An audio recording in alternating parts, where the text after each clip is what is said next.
तो ये जो बीमारी है सर, ये बच्चों में ही होती है? क्योंकि एक छोटा सा टेस्ट आपके आने वाले बच्चे की जिंदगी को बचा सकता है। क्या है थैलेसीमिया? जी, थैलेसीमिया एक ऐसी बीमारी है जिसमें बच्चे के शरीर में ब्लड नहीं बनता है। उस परेशानी से बच सकता है जो मैंने झेली है, मेरी वाइफ ने झेली है और बहुत लोग झेलते हैं। पूजा जी, मेरा नाम अजय शर्मा है और पेशे से राइटर हूँ। तो मेरी बच्ची जब 1.5 साल की थी तब उसे परेशानियाँ आनी शुरू हुई थी कि वहाँ पे सीट्स जो बेड्स थे वो लिमिटेड रहते हैं। मतलब मैंने कभी उम्मीद नहीं की थी कि ऐसा कोई दिन देखना पड़ेगा कि जब वो मेरे हाथ में हो कि वो इतने सारे पिक्स उसके हो और मैं कुछ कर भी नहीं पाऊँ। ये जो बीएमटी ट्रीटमेंट है, ये अगर आप किसी प्राइवेट हॉस्पिटल में कराएंगे ना तो ये 60 लाख 70 लाख के ऊपर का भी जा सकता है। मान लीजिए अगर कुछ सिचुएशन ऐसी आती है कि अपने को और नीड है तो अपने को वो सब सोचने की जरूरत नहीं पड़े। पैसा था, आदमी थे, सब कुछ था, लेकिन जिसके लिए हम लड़ रहे थे वो नहीं। नमस्कार, मैं हूँ पूजा बिष्ट। हमारे चैनल के पहले पॉडकास्ट में आपका हार्दिक स्वागत है। हमारा भारत देश मेडिकल में काफी एडवांस है, लेकिन इतना एडवांस होते हुए भी आज भी कई ऐसी बीमारियां हैं जिसको लेकर समाज में बहुत कम अवेयरनेस है, और है भी तो न के बराबर। तो चलिए आज एक ऐसे पिता से बातचीत करते हैं जिन्होंने थैलेसीमिया नामक बीमारी के कारण अपनी बेटी खो दी।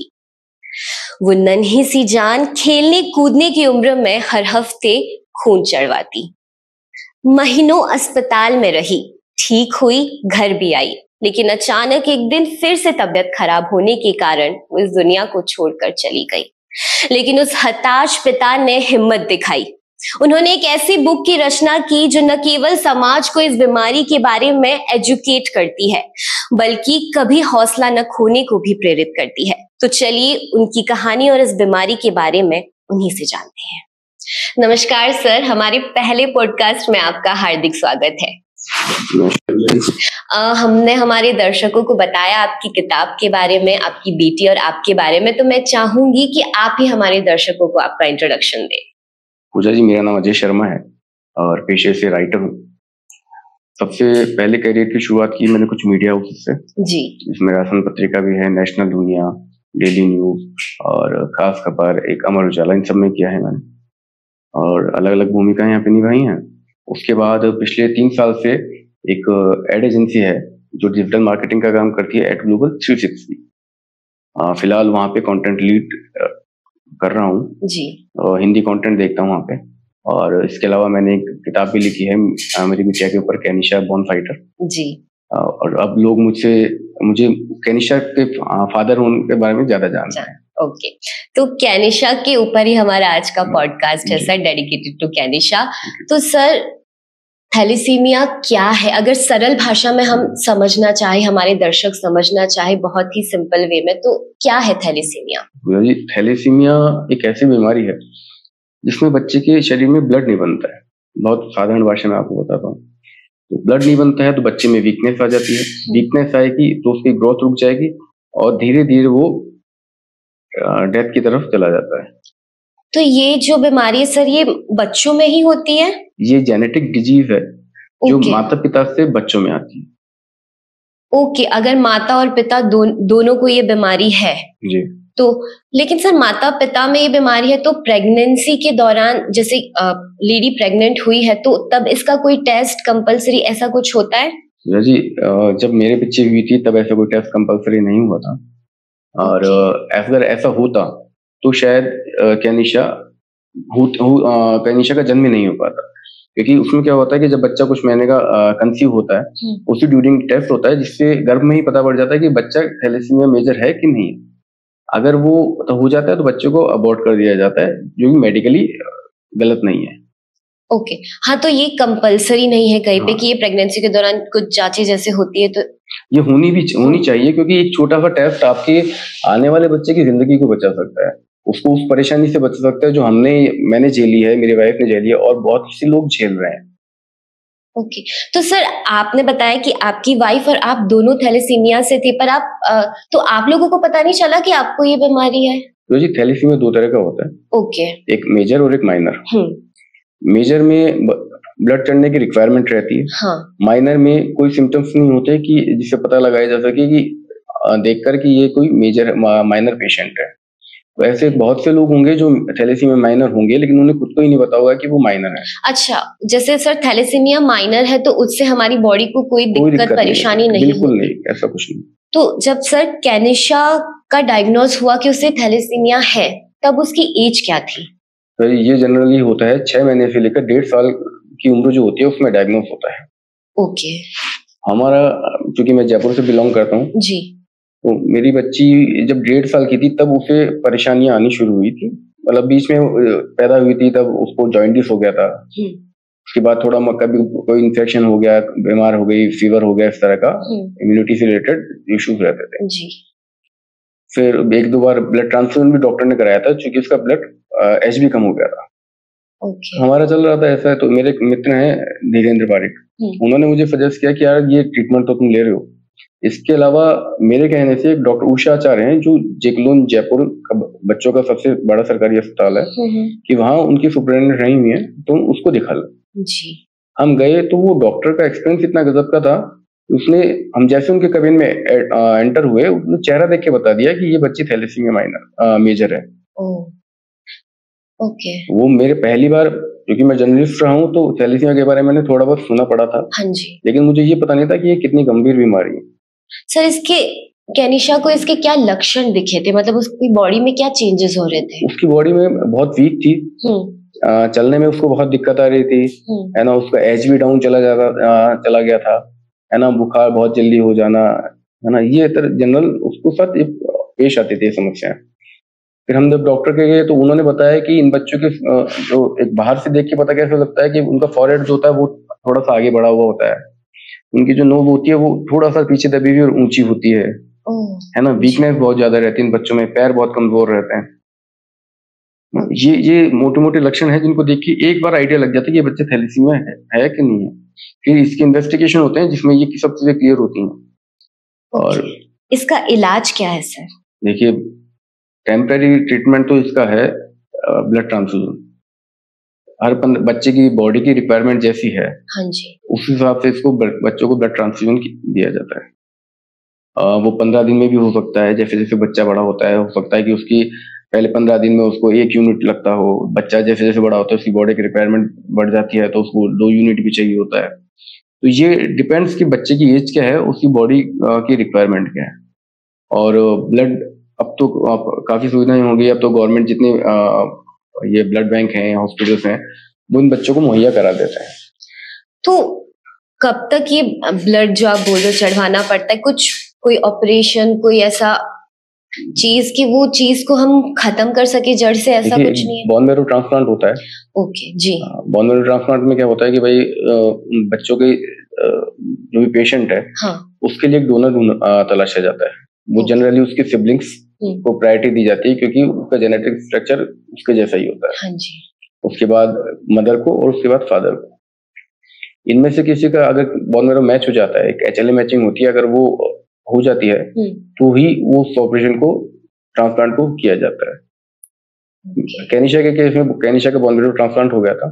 उसका BMT जो बोन मैरो था वो मुझसे मैच हुआ था, अराउंड 75% हुआ था, वो ठीक माना जाता है। ओके। तो मुझसे लेके बोन मैरो उसको दिया था।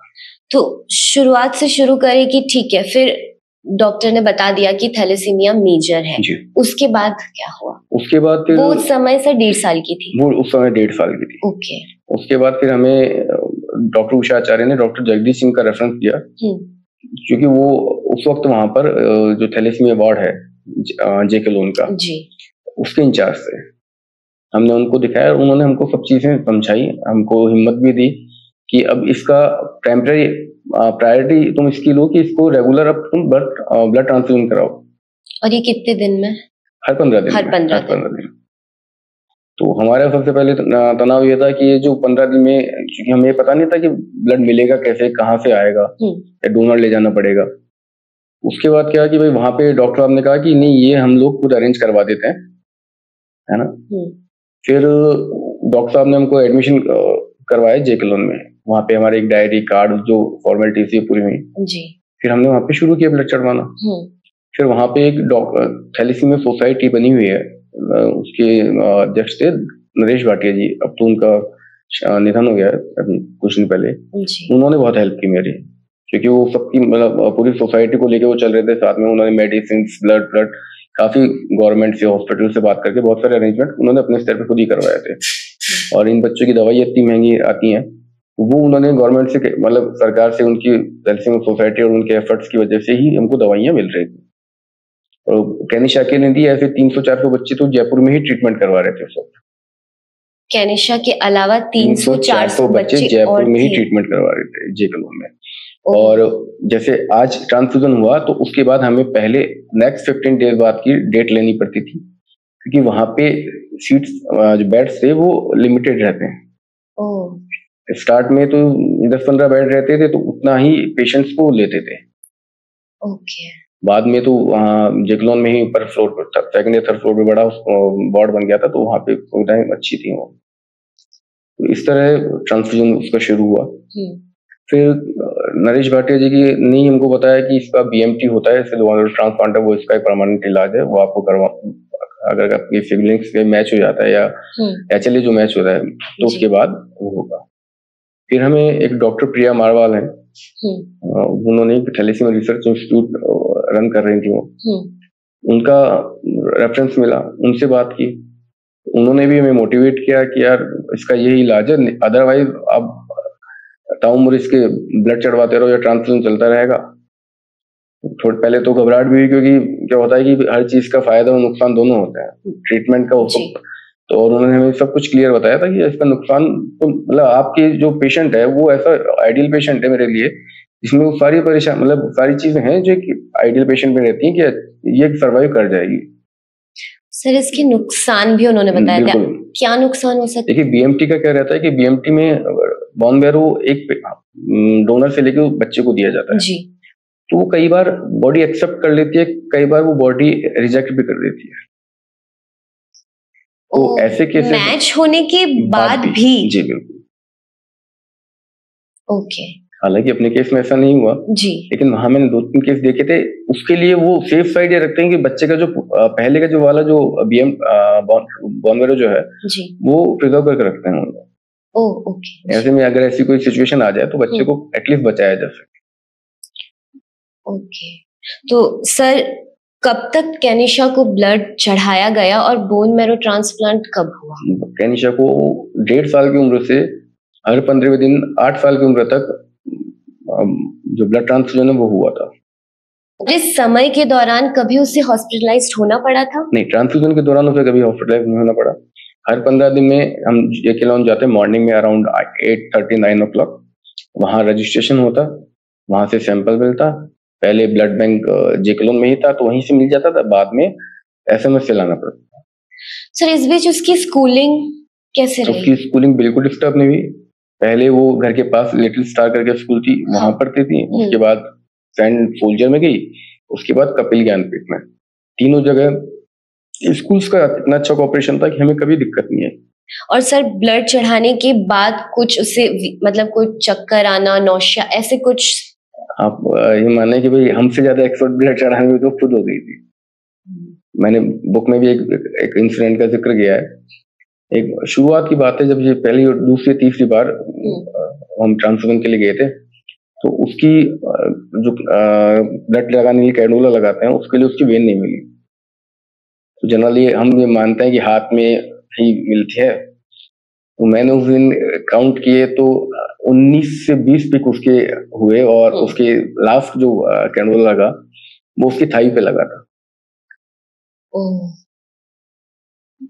और वो उस दिन इतना टफ था, मतलब मैंने कभी उम्मीद नहीं की थी कि ऐसा कोई दिन देखना पड़ेगा कि जब वो मेरे हाथ में होगी, वो इतने सारे पिक्स उसके हो और मैं कुछ कर भी नहीं पाऊंगा। और सर वो किस उम्र की थी उस जो आप इंसिडेंट बता रहे हैं? ये वो उसकी होगी 2 साल की करीब उम्र होगी, क्योंकि 1.5 साल का डायग्नोस हुआ था जी। उससे 3री-4थी बार था जब हम उसको हॉस्पिटल लेके गए थे।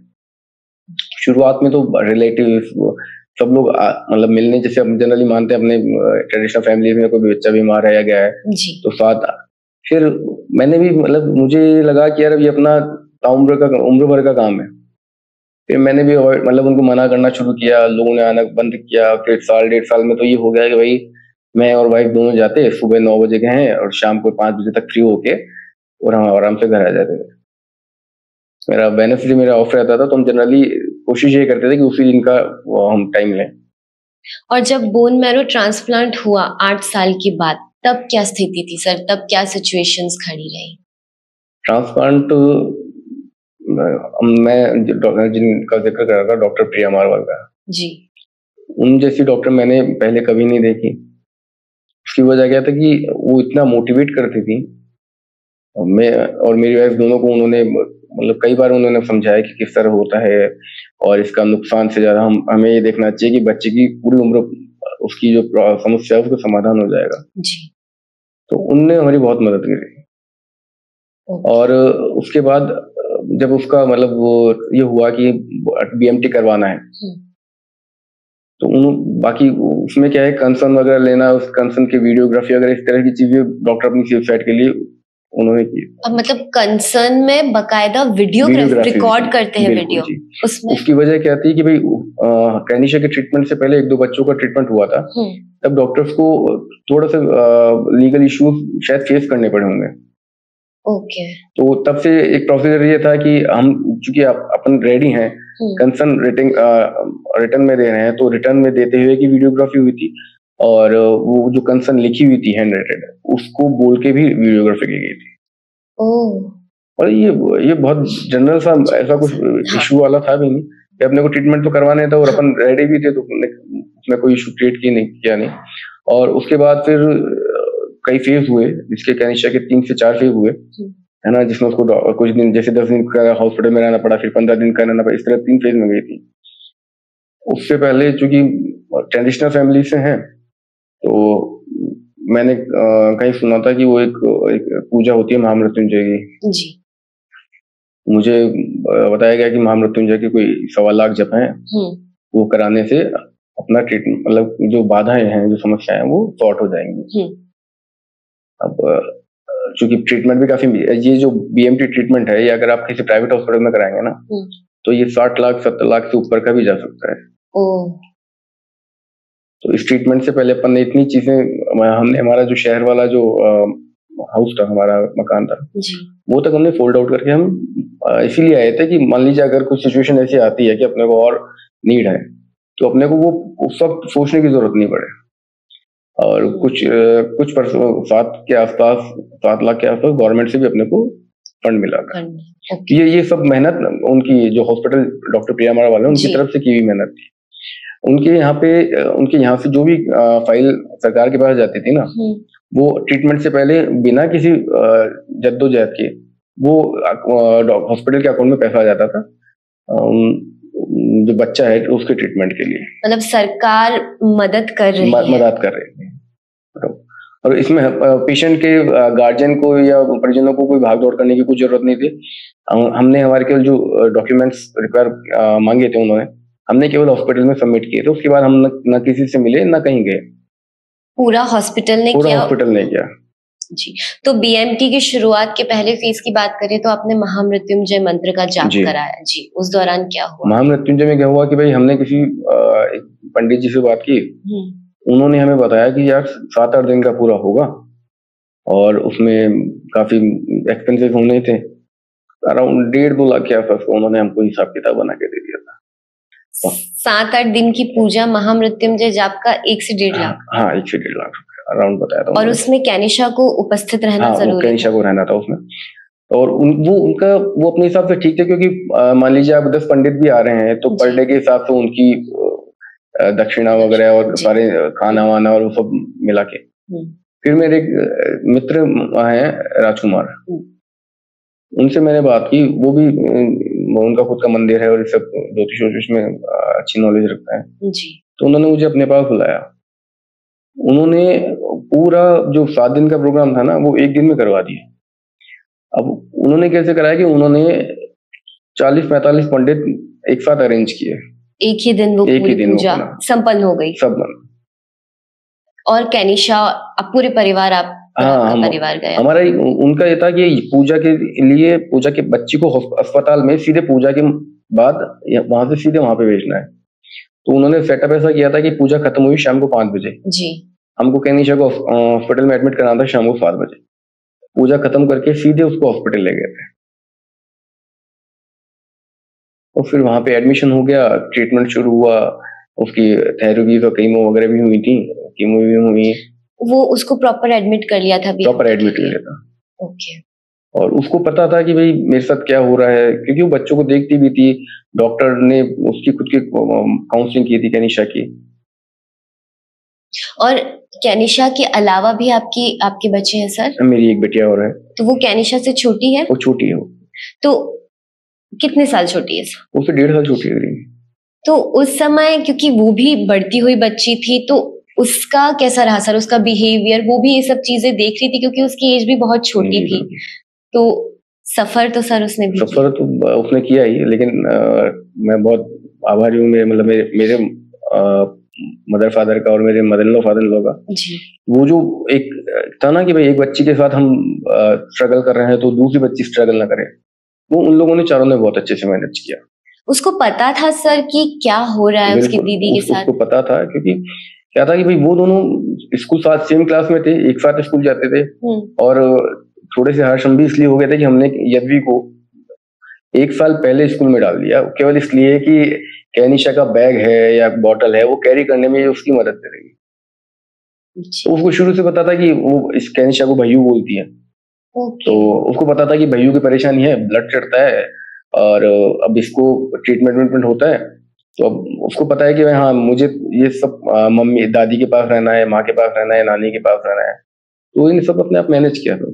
क्योंकि आप और आपकी वाइफ कैनिशा के साथ उस दरमियान थे, उसे जब एडमिट कर लिया तब उसका बिहेवियर कैसा था सर? मतलब वो मैच्योर तो जैसा कि आपने बताया उस समय तक वो हो गई थी, उसे पता है कि मुझे इस चीज से गुजरना है, मुझे ठीक होना है, ये चीजें करनी है। पर जब वो बीएमटी का प्रोसेस शुरू हुआ तब एडमिट होने के बाद उसका क्या प्रोसेस रहा? कैनिशा शुरू से बहुत स्ट्रांग रही है। कई बार तो ऐसा होता कि भाई चूंकि अस्पताल में कई स्टेजेस ऐसे आई थी बहुत क्रूशियल थी, उस वक्त कैनिशा की मदर जो है दीप्ति जी, उनको भी लगता था कि यार पता नहीं आगे क्या होगा, क्योंकि वो बचेगी नहीं बचेगी, है ना। लेकिन उस सिचुएशन में भी कैनिशा ने उसको हिम्मत दी कि नहीं मम्मा जो भी होगा ना अच्छा होगा, अभी परेशान ना हो। यकीन मानेंगे भाई एक बार कैनिशा को लूज मोशन लग गए और वो इतने दिन के 20-25 लूज मोशन, धीरे धीरे उनमें ब्लड भी आना शुरू हो गया। तो कुछ ऐसा रहता था कि भाई मैं हॉस्पिटल में अंदर तो उनके पास जा नहीं सकता था, तो उनके कांच का कैबिन सा था, उसमें वो रहते थे। तो उसके साथ वहां पे आपकी वाइफ? मेरी वाइफ है। तो ये ट्रांसप्लांट के पहले की बात है? ये ट्रांसप्लांट के बाद की बात है। ट्रांसप्लांट के बाद 10 दिन का टाइम बहुत आराम से निकलता है। हाँ। जो क्रिटिकल फेज शुरू होता है वो 10 दिन बाद शुरू होता है। उसमें क्या होता है कि मान लीजिए प्लेटलेट्स डाउन जा रही हैं तो एफडीपी चढ़ाने की जरूरत पड़ती है। तब एफडीपी के लिए आपको थोड़ा सा होमवर्क खुद को भी करना पड़ता है कि मान लीजिए बी पॉजिटिव के पेशेंट है तो बी पॉजिटिव के आप तलाश के रखें कि किसी को जो जब एफडीपी की जरूरत हो तो प्लेटलेट्स की आपको परेशानी नहीं है, आराम से मिल जाए। तो ये ट्रांसप्लांट के बाद ये सबके साथ होता है कि? ये सबके साथ होता है। ये मतलब ये ऐसे है कि मेडिकल इश्यूज हैं, ये सबके साथ होते हैं, है ना। और इसके लिए कुछ एनजीओ भी हैं जो अच्छा काम कर रहे हैं, जो ब्लड और प्लेटलेट्स वगैरह अवेलेबल कराते हैं। और कुछ आपके पर्सनल कॉन्टेक्ट भी होते हैं। जैसे कैनिशा की बात करें तो मुझे जब डॉक्टर ने कहा था तो मैंने थोड़ा सा होमवर्क पहले करके रख लिया था। ओके। तो कुछ मेरे फ्रेंड्स हैं जिनका ए पॉजिटिव था या बी पॉजिटिव था, तो जिनका कैनिशा को ब्लड चढ़ा था, तो मैंने उनको उनकी एक लिस्ट बना के रखी थी। एक खुशेंद्र तिवारी है मेरे पत्रिका मेरे साथ है, उनको मैंने रेगुलर हर 15-20 दिन में 15 दिन में 3 बार बुलाया, अलग अलग बार। और वो मेरा भाई एक कॉल पे मेरे पास मौजूद था। तो उसने ये भी नहीं पूछा कि यार भाई अभी 15 दिन पहले तो दिया ही था, प्लेटलेट्स दी थी। उसका फोन जाता है कि हाँ दादा, मैंने कहा यार खुशी आपकी जरूरत है। 15 मिनट में वो कहीं भी होता ना। और एक बार तो इतनी क्रिटिकल सिचुएशन आ गई थी कि भाई एक मैंने जो बनाई थी लिस्ट, मेरा होमवर्क करके रखा था, उसमें से एक भाई का तो ए पॉजिटिव था ही नहीं। एक का था तो प्लेटलेट चढ़ाने की उसकी खुद की प्लेटलेट 70-75 हजार थी। तो डॉक्टर जो लैब वाले थे उन्होंने कहा इसकी चढ़ाने की जरूरत है, इसको तुम रहने दो। फिर जब कुछ नहीं था तो फिर खुशेंद्र को फोन किया और वो 15 मिनट में वो आके और उसने प्लेटलेट डाउन। तो सर ट्रांसप्लांट का जो टाइम था वो कितने टाइम में ये प्रोसेस कंप्लीट हो गया था? ये देखिए 3 महीने तो उनको कैनिशा को और उसकी मदर को ट्रांसप्लांट के बाद हाँ है ना, हॉस्पिटल में रहना पड़ा था 3 महीने तक, जिसमें आपकी वाइफ और कैनिशा थी, और आप आ जा सकते थे या अलाउ नहीं था? मैं 3 महीने में बमुश्किल 3 से 4 बार गया था अंदर, वो भी तब जब कैनिशा बहुत ज्यादा परेशान हो रही थी, तब डॉक्टर ने थोड़ा सा मॉरल सपोर्ट के लिए मुझे वो बाकायदा, जैसे आजकल वो अपने कोविड में प्रिकॉशंस अपना रहे हैं, उस तरह के प्रिकॉशन आईसीयू में रहते थे वहाँ पे, ग्लव्स और पूरा गाउन वाउन करके। तो सर बात भी नहीं हो पाती होगी आपकी? मेरी वाइफ से मेरी बात होती थी फोन पे, सुबह मॉर्निंग में एक बार 6 बजे और शाम को 5:30-6 बजे। तो ये रूल्स थे या? ये रूल्स थे वहाँ के, ओ है ना। और कुछ होता था तो डॉक्टर से बात करनी होती थी, है ना। और डेली का रूटीन ये था कि वो 5:30-6 बजे सुबह फोन करती थी, है ना। उसके बाद शाम को एक बार बात होती थी। और इस बीच बाकी जो टाइम है तो उनका जो कैबिन था जिसमें वो रहते थे, वो उस तरह था कि सामने बिल्डिंग की 3rd फ्लोर पे वो हैं, और उसके अपोजिट साइड एक या मान लीजिए आप एक छोटी बिल्डिंग बनी हुई थी, उसके 1st फ्लोर पे मैं दिन भर रहता था। तो वहां से कुछ होता था तो वो इशारों में मुझे बताते थे। अच्छा, वहां से? हाँ, वो मुझे इशारों में बताते थे, मैं उन्हें इशारों में समझा देता था। और घर वालों को किसी को देखना है, मिलना है, तो शाम को वो वहां पे आ जाते थे, तो वहां से इशारों में बातें होती थी। तो 3 महीने तक आप मिले ही नहीं? या 3 महीने में 2-3 बार जब डॉक्टर ने कहा तब जाके मिला था, बाकी नहीं मिले। सर वो घर फिर 3 महीने बाद वो अच्छे से घर आ गई, तो फिर अचानक से ऐसा क्या हो गया? मतलब डॉक्टर्स ने आपको बताया था कि ऐसा हो सकता है कि वापस से उसकी तबीयत खराब हो गई, जबकि बोन मैरो भी मैच हो गया था, फिर भी ऐसा क्यों? मतलब नहीं, ये तो जब डॉक्टर ने हमें शुरुआत में समझाया था ना, तभी बताया था कि इसके कुछ क्रिटिकल सिचुएशन आ जाती हैं। कई बार होता है कि बच्चे की तबीयत, क्योंकि उनकी इम्यूनिटी बच्चों की बहुत वीक हो जाती है, तो बुखार, वॉमिट या लूज मोशन, इस तरह की चीजें फेस करनी पड़ती हैं। ये सभी बच्चों के साथ होता है, और ऐसा नहीं है कि केवल कैनिशा के साथ ही हुआ है। हाँ। बाकी बच्चों के साथ भी होता था। फिर हम उसको घर ले आए तो उसको फीवर हो गया तो डॉक्टर को, और यह हम हर 7वें दिन उसको चेकअप के लिए ले आते थे। ट्रांसप्लांट के बाद हर 7वें दिन हमने घर पे एक कमरा बिल्कुल जैसे आईसीयू होता है उस तरह का डेवलप कर दिया था। उससे इवन घर आने के बाद मेरे घर में किसी को, इवन मेरे जैसे मदर फादर है, वो हमारी बिल्कुल अटैच जो हाउस है मेरे भैया का, वहां रहते हैं, तो उनको भी मेरे घर में अलाउ नहीं था अंदर आना। मुझे कुछ बात करनी होती तो ही मैं उधर जाके बात कर लेता। तो इस तरह हमने काफी सेफ्टी रख के काम किया। फिर हर 7वें दिन हॉस्पिटल ले जाना होता था, वहां पे सारे इन्वेस्टिगेशन होते थे। उसके तब तक सब कुछ ठीक चल रहा था। फिर बीच में 1-2 बार फीवर हुआ या लूज मोशन हो गया बीच में एक बार, तब 1-2 बार हमने दोबारा एडमिट कराया था, 3-4 दिन के लिए मान लीजिए। फिर वो वापस घर आ गई, नॉर्मल फीवर। हाँ, फीवर। एक बार लूज मोशन हुए थे तब थोड़ा सा क्रिटिकल हो गया था, लेकिन वो जो सबसे क्रिटिकल फेज था वो भी क्लियर करके आ गई। ओके। फिर अचानक से उसकी तबीयत, मतलब ठीक है, वो क्लियर हो गया, फिर कितने समय के बाद उसकी तबीयत फिर से खराब हुई? फिर तो सब नॉर्मल हो गया? हाँ, फिर सब नॉर्मल हो गया था। डॉक्टर ने कहा था आप इसको कहीं बाहर ले जाना चाहते हो तो भी आप ले जा सकते हो। बाहर का खाना पीना, बच्चों का खाना पीना मना आप केवल ले जा सकते हो, है ना। आप घर पे भी कुछ बाहर का ला के खिलाओ तो उसको माइक्रोवेव करके खिलाओ। ऐसा तो प्रायोरिटी यही रखेंगे घर का ही खिलाएं उसको। और बाकी अगर मान लीजिए कुछ है तो उसको घर पे लाके उसको प्रॉपर तरीके से ऑन करके फिर उसको खिलाना है। ओके। फिर तब तक मैंने ऑफिस जाना भी शुरू कर दिया था। फिर एक दिन मेरा तब नाइट्स नहीं, तो वो है ना, अराउंड मैं 6 बजे ऑफिस चला जाता था, 8 बजे तक उसका फोन आता था मेरे पास डेली कि खाना खा लिया क्या बाबा। तो मैं कहता था नहीं यार आप खाएंगे, तो कहती थी यार खा लिया करो टाइम से, बस इतनी सी बात होती थी 2-2, और वो कट कर देती थी। एक दिन 8 बजे फोन आया कि यार पापा खाना खा लिया क्या। मैंने कहा अभी तो नहीं खाया है। क्या मेरी तबीयत ठीक नहीं है। मैंने कहा ठीक है, मम्मा से बात करा। तो मैंने उसकी मदर को कहा आप डॉक्टर से बात करके, उनकी मदर ने डॉक्टर से बात की, डॉक्टर ने कुछ मेडिसिन बताई, हमने तब दे दी। फिर 15 मिनट बाद फिर फोन आया मेरे पास कि पापा मेरी तो तबीयत ठीक नहीं है, आप एक बार आ जाओ। मैंने मेरे जो इंचार्ज थे उनको कहा, उन्होंने मुझे ऑफिस से फ्री किया। मैं घर पहुंचा तो वो मुझे कंफर्टेबल लगी। मैंने कहा तबीयत कि नहीं पापा ठीक है। 10 मिनट बाद मैं उसके पास बैठा था, उसने मेरा हाथ जोर से पकड़ लिया। उसने कहा पापा मुझे ना सांस लेने में दिक्कत आ रही। तो हमने बिना वेट किए डॉक्टर से कहा, डॉक्टर ने कहा हॉस्पिटल ले आओ। हम हॉस्पिटल ले जाने लगे, तो वो कोई शादियों का टाइम था, मुहाना मंडी की रोड पे उसमें इतनी भीड़ थी कि हमें 8 किलोमीटर पार करने में 1.5 घंटा लग गया। और हॉस्पिटल पहुंचते पहुंचते तो ये स्थिति हो गई कि भाई काफी लेट हो गए थे हम, क्योंकि डॉक्टर के कॉल लगे थे कि आप अब तक आए नहीं। जगह तक अस्पताल पहुंचे, वहां पहुंचे तो उन्होंने टेस्ट किया, कहा कि इसको ट्रांसफ्यूजन करना पड़ेगा अर्जेंट। ट्रांसफ्यूजन के लिए ब्लड लेने में एसएमएस पहुंचा। एसएमएस में करीब 1-1.5 घंटा ब्लड मिलने में लगता है। तो मैं ब्लड मिलता है इससे पहले डॉक्टर का कॉल आ गया कि इसको है ना हम दूसरे हॉस्पिटल शिफ्ट कर रहे हैं। मैंने पूछा कि अब ऐसा क्यों, कुछ अर्जेंट आ गया? कि उन्होंने कहा नहीं, सेफ साइड अपन एडमिट कर रहे हैं, ताकि मान लीजिए कोई क्रूशियल सिचुएशन आ जाए तो अपन उसको एट ए टाइम टैकल कर रहे हैं। तो सीतापुरा में महात्मा गांधी अस्पताल है, वहां पे एडमिट कराया। एडमिट कराने के बाद पूरा दिन ठीक ठाक सा निकल गया, मतलब रात में करीब 2 बजे मैं ब्लड लेके पहुंचा था। ब्लड ट्रांसफ्यूजन 2 बजे करीब हो गया था। सुबह हम लोग उसके पास ही आईसीयू में बैठे बैठे, एक तरफ मैं और एक तरफ मेरी वाइफ, दोनों, हमें नींद आ गई थी। वो बेड पे सो गई थी, उसको ऑक्सीजन वगैरह सब लग रहा था। ड्यूरिंग उसमें क्या है कि उसके जो मशीनें लग रही थी, उनमें से बीप की आवाज आने लगी, तो हमारी नींद खुली। एकदम से थोड़ी सी भागदौड़ मची और डॉक्टर्स ने कहा कि इसको वेंटिलेटर पे लेना पड़ेगा। फिर इसको वेंटिलेटर पे लिया। अराउंड 10 बजे वहां डॉक्टर आए, 10-11 बजे।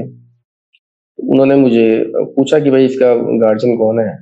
तो फिर उन्होंने मेरे को बात की, मुझे साइड में लेके उन्होंने कहा कि यार वैसे तो हमने जो मैक्स कर सकते थे हमने किया है, लेकिन इसका थोड़ा सा क्रिटिकल मामला है। तो लगाना था, वो मंगवा लिया, वो लगा दिया, लेकिन बहुत ज्यादा कोई फर्क आया नहीं। उन्होंने कहा कि यार मेरे हिसाब से तो अब कुछ नहीं है, अब आप है ना, आपकी जिस डॉक्टर ने रेफर किया है यहाँ पे वो भी आएंगे और वो ही आपको फाइनली क्लियर करेंगे। ठीक है। फिर डॉक्टर आई तो उन्होंने मुझे, मेरी वाइफ को बोला। इस ड्यूरिंग क्या हुआ कि भाई मुझे तो ये अंदाज लग गया कि भाई हाँ अब सब चीज हाथ से छूट गई है।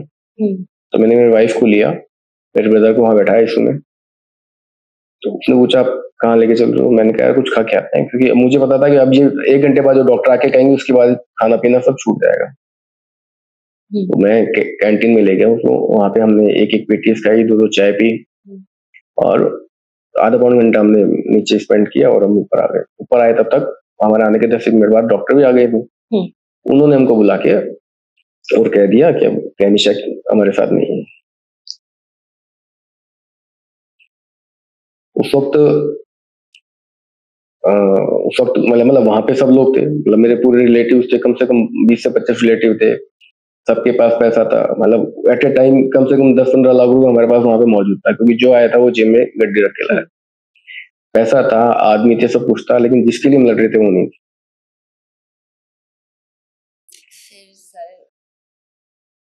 मतलब आपने अपने आप को, क्योंकि आपको आपकी वाइफ को, आपकी बेटी को, क्या मनोस्थिति थी आपकी उस समय? जैसे मैंने आपको कई बार कहता हूँ, हाँ, मतलब आपने बोला ना कि मैं, क्योंकि मुझे पता था कि ये चीज है, आप अपनी वाइफ को लेके गए, आप लोगों ने खाया, क्योंकि आपको पता था उसके बाद क्या होना है। तो खास मतलब क्या मन की स्थिति थी? मैं जनरली एक चीज कहता हूँ कि हजारों मुश्किलें राहों में कोशिशें बेहिसाब, इसी का नाम जिंदगी है, चलते रहिए जनाब। हिम्मत कैसे लाई? मेरे पास कुछ चारा नहीं था। कैसे संभाला फैमिली को? उसके बाद जब ये क्लियर हो गया कि हाँ कैनिशा हमारे साथ नहीं है, तो सबसे पहले मुझे ये सोचना पड़ा कि तब तक मेरे मदर और जो फादर थे ना, मेरी मदर की किडनी फेलियर थी, उनके हर दूसरे दिन डायलिसिस होते थे। फादर मेरे पैरालाइज थे, तो उनके साथ भी मेडिकल इश्यूज थे, तो उनको बताना भी बहुत मुश्किल था। तो हमने क्या किया कि भाई सबसे पहले तो ये था कि कैनिशा का क्या करें। उसको हमने मोर्चरी में शिफ्ट किया। वहां पे जिस हॉस्पिटल में ये थे, वहां पे मेरे 1-2 फ्रेंड्स थे, उनसे मैंने बात की और उसको सब कुछ उन्होंने मैनेज किया और हमने रात को उसको मोर्चरी में रखा। मेरी वाइफ को और मेरी डॉटर को हमने भेजा उनकी नानी के घर, मतलब मेरे इन लॉज। फिर मैं, मेरे ब्रदर और जियाजी वगैरह हम आए घर पे। उन लोगों ने तो मेरा जो रूम है, जो हमारा घर है, वहां पे, क्योंकि अगले दिन हमें पता था क्या होना है, तो अपने ट्रेडिशन के हिसाब से उन्होंने एक कमरा खाली किया, वो सब अरेंजमेंट्स करने थे वो किए। फिर मैंने मेरे फादर से बात की, तो मैंने फादर को कहा कि पापा बात ऐसी है कि अब डॉक्टर ने कहा है कि अब वो मशीनों पे है, अब जब तक आप रखोगे मशीनों पे रहेगी। तो उसके और मेरा मुझे ऐसा लग रहा है कि बीइंग ए फादर में मुझे मशीनों पे नहीं रखना है। मेरे पिताजी ने कहा कि यार देख ले, रहने दे, आज और रहने दे। तो मेरे लिए प्रॉब्लम ये थी हम लोगों के लिए कि अगर वो हम 11 साढ़े 11 बजे का टाइम हो गया था, अगर हम वो उसको 12 बजे तक लिंगर ऑन करते तो ट्रेडिशन के हिसाब से अपने जो इतने अंतिम संस्कार या उसके बाद बैठक वगैरह का ये सब होता है वो एक दिन आगे बढ़ता है। हाँ। तो मैं मेरे पिताजी से मैं के लिए क्या कह रहा कि यार बाबा मैं उसका बाप मैं हूँ, तो मैं जा रहा हूँ, मुझे हटवाना है, मैं नहीं रख सकता मेरे बच्चे को मुश्किल। तब जब तक हम उसको मोर्चरी में रखवा चुके थे, मैं घर से आया, मेरे इन लॉ वहां पे मैंने मेरी डॉटर और मेरी वाइफ को थोड़ा सा संभाला। फिर बाकी जो अरेंजमेंट्स करने थे वो रात में ही वो अरेंजमेंट्स किए। हमें एक एम्बुलेंस की नीड थी, तो मेरे एक मित्र हैं क्राइम रिपोर्टर विष्णु, उनसे मुझे एक आइडिया था, मैंने कहा शायद वो मैनेज कर दें। उसको मैंने फोन किया कि मैंने कहा यार सुबह एक एम्बुलेंस चाहिए, तो उसने कहा ठीक है। उसने मुझे एक नंबर दिया और उसने जो नंबर दिया उनसे मेरी बात हुई, उन्होंने कहा हाँ भैया हो जाएगा। फिर 10-15 मिनट बाद विष्णु का फोन मेरे पास आया कि यार तुमने ये नहीं बताया किसके लिए चाहिए। अब उसको मैं इतना मुश्किल हुआ मुझे बताना, मैंने यही कहा कि मैंने कहा तेरी भतीजी के लिए चाहिए। तो उसका वो मैसेज मेरे पास, मतलब उसके बाद उसने एक लंबा चौड़ा मैसेज मुझे भेजा, वो चूंकि मेरा क्लासमेट रहा हुआ है तो वो मैसेज मेरे पास अब तक रखा है। फिर पंडित की व्यवस्था है, वो सब मैंने रात को अरेंजमेंट सारे नाइट में कर लिए थे। अगले दिन सुबह मैंने घर का मैनेज किया, हॉस्पिटल से मैं भाई और जीजाजी वगैरह वो तब तक वो कैनिशा बॉडी हो चुकी थी, बॉडी लेके आए। ये बुक कैनिशा के नाम से आपने पहली बुक अपनी पब्लिश की, तो कैनिशा के जाने के बाद आपको कितना टाइम लगा फिर से अपने पूरे परिवार के साथ एकदम ठीक से खड़े रहने में, अगर आप समझ पाए कि फिर से वो परिवार वाली लाइफ जीने में? मेरी वाइफ ने कहा जब मुझे शादी को 15 साल हो गए, कैनिशा थी तब 12 साल थी, तो हम लोगों ने क्योंकि जो फेज देखा था ना 8 साल 9 साल उसका जो ट्रांसफर कराया वो हमने सारा दोनों ने मिलके कराया। तो मेंटली तो हम प्रिपेयर थे। जब उसका ट्रांसप्लांट हुआ उस दौरान भी जितना टाइम निकाला ना वो ज्यादातर हम दोनों ने ही निकाला।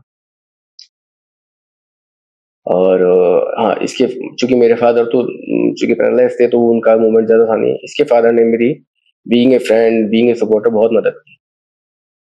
मतलब शायद ही कभी हुआ मैंने कॉल किया और वो मौजूद नहीं है। और तो मेंटली तो मैं शुरू से इस बात के लिए रेडी था। फिर कैनिशा जिस दिन गई उस दिन भी हम तीनों, मतलब उस इतने बड़े घर के अंदर केवल हम तीनों एक साथ थे, मैं, मेरी वाइफ और मेरे बच्चे। तब हमने मतलब शुरू से तय था कि भाई जो लड़ाई अपने को लड़नी है, जो भी फेस करना है, तो जब अकेले करना है तो फिर ये चीजों को मैटर नहीं करती आपके साथ कोई है कि नहीं है, कब तक होगा, वो ये सब सेकेंडरी बातें हो गई थी। फिर वो एक पहली रात जो हमने बिताई उसके बाद फिर हमें किसी की जरूरत पड़ी नहीं है।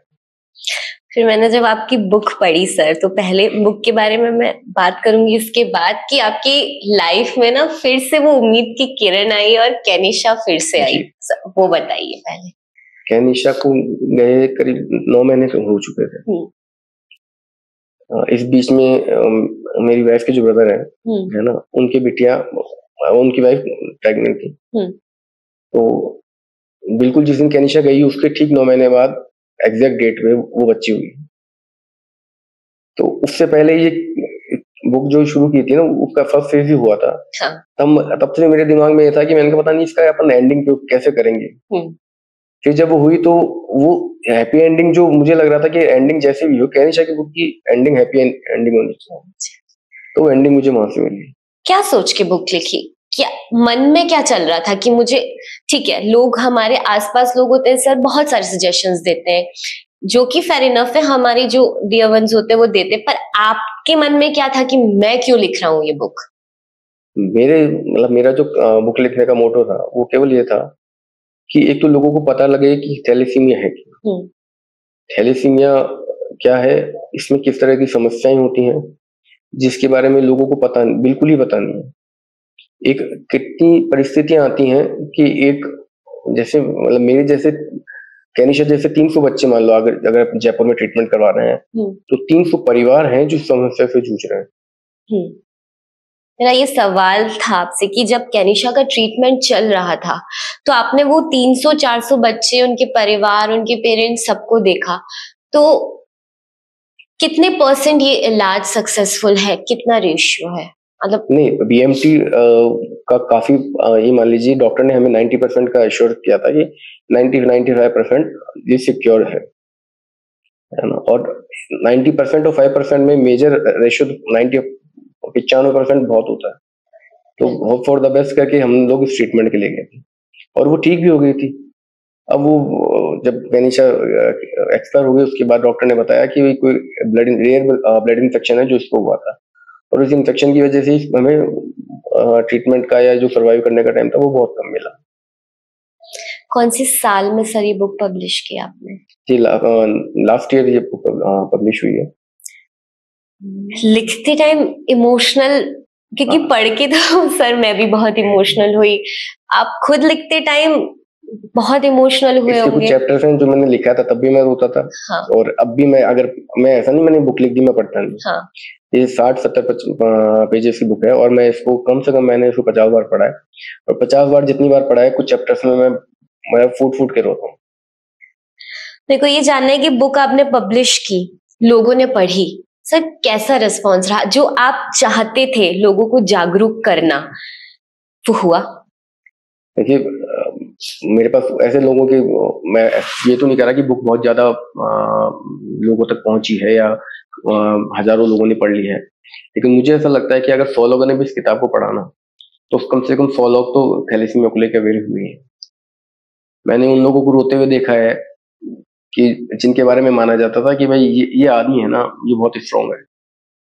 मेरे पास बाकायदा कॉल आया कि यार आज जो तेरी बुक पढ़ी थी बाकी डिटेल जो बातें हैं ना वो उनसे पूछना। मैंने थर्ड पर्सन को फोन किया, उसने कहा भैया आज तो ये इतने रोए हैं। और जब इस किताब को लिखते हुए मैंने फील किया है, इसको पढ़ते हुए मतलब अब मैं पढ़ता हूँ तब भी मेरे आंसू रुकते ही नहीं है।